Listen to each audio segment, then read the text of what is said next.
قال قال رسول اللہ صلی اللہ علیہ وسلم ان اللہ یرفع بہذا الکتاب اقواما ویضع بہ آخرین، اللہ اب اس کتاب کے ذریعے قوموں کو اٹھائے گا اور اسی کو ترک کرنے کے باعث رسوا کر دے گا۔ یہ ہے اب ابد الآباد تک کے لیے، خاص طور پر مسلمانوں کے لیے اللہ تعالیٰ کا یہ قانون۔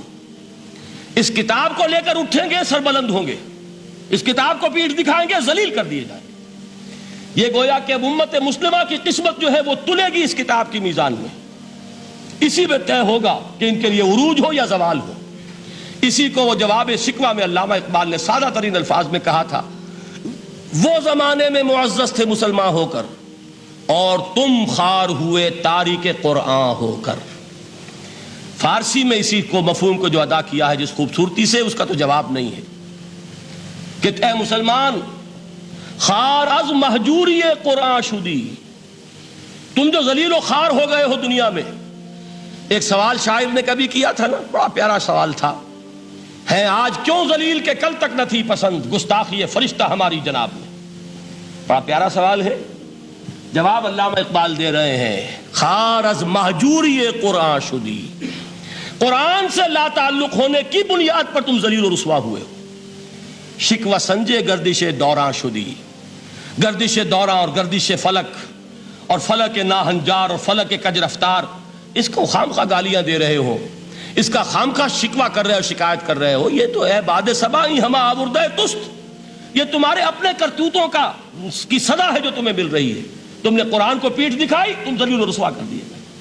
خار از مہجوری قرآن شدی، شکوہ سنجے گردش دوراں شدی، اے چو شبنم بر زمیں افتندئی، در بغل داری کتاب زندئی۔ اے وہ قوم جو شبنم کی طرح زمین پر پڑی ہے، اغیار اسے پاؤں تلے روند رہے ہیں، جیسے آپ صبح کو سیر کرنے نکلتے ہیں، سبزے پر پڑی ہوئی شبنم اسے آپ روندتے ہیں اپنے قدموں تلے۔ اے امت محمد، آج تو دنیا کی قوموں کے سامنے اسی طرح پابال ہے، سرنگوں ہے، لیکن ہوش میں آ کہ تیری بغل میں وہ کتاب زندہ موجود ہے، وہ کتاب زندہ جس نے کہ دنیا میں یہی جزیرہ نما عرب، وحشی لوگوں کا مسکن، نہ یہاں علم، نہ یہاں تمدن، نہ یہاں تہذیب، نہ یہاں تنظیم، کوئی ڈسپلن نہیں، کوئی حکومت نہیں، کوئی تہذیب نہیں، کچھ نہیں، تاریکیاں ہی تاریکیاں۔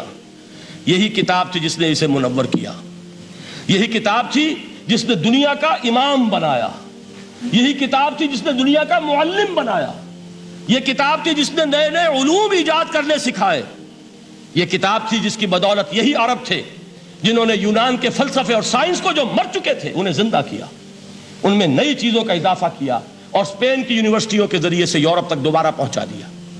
یہ وہ کتاب ہے، در بغل داری کتاب زندئی۔ اقبال نے کیسے کیسے شکوے کہے ہیں، اسی قرآن میں ہے اب ترک جہاں کی تعلیم، جس نے مومن کو بنایا مہو پرویں کا امیر۔ اس قرآن کو لے کر مسلمان نکلا ہے، ایک ہاتھ میں قرآن، ایک میں تلوار۔ برا نہ مانیے، قرآن تلوار کا نام بھی آپ اپولوجیٹک انداز میں نہ لیا کریں۔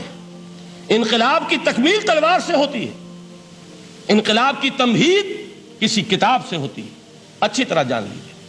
کبھی انقلاب صرف کتاب سے نہیں آیا، کتاب سے ذہن بدلتے ہیں، کتاب سے فکر بدلتی ہے، کتاب سے سوچ بدلتی ہے، کتاب سے ایک جماعت تیار ہوتی ہے، ایک قوت تیار ہوتی ہے۔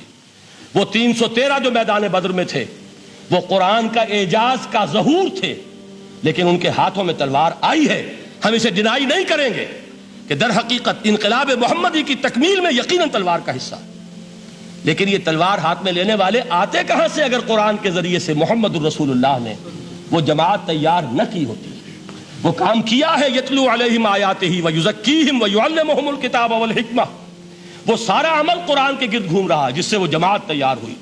اور پھر اقبال نے اس کو بھی دو جملوں کے اندر ادا کر دیا، ایک شعر کے دو مصرے، با نشہ درویشی در ساز و دمادم زن، جو پختہ شوی خدرا بر سلطنت جم زن۔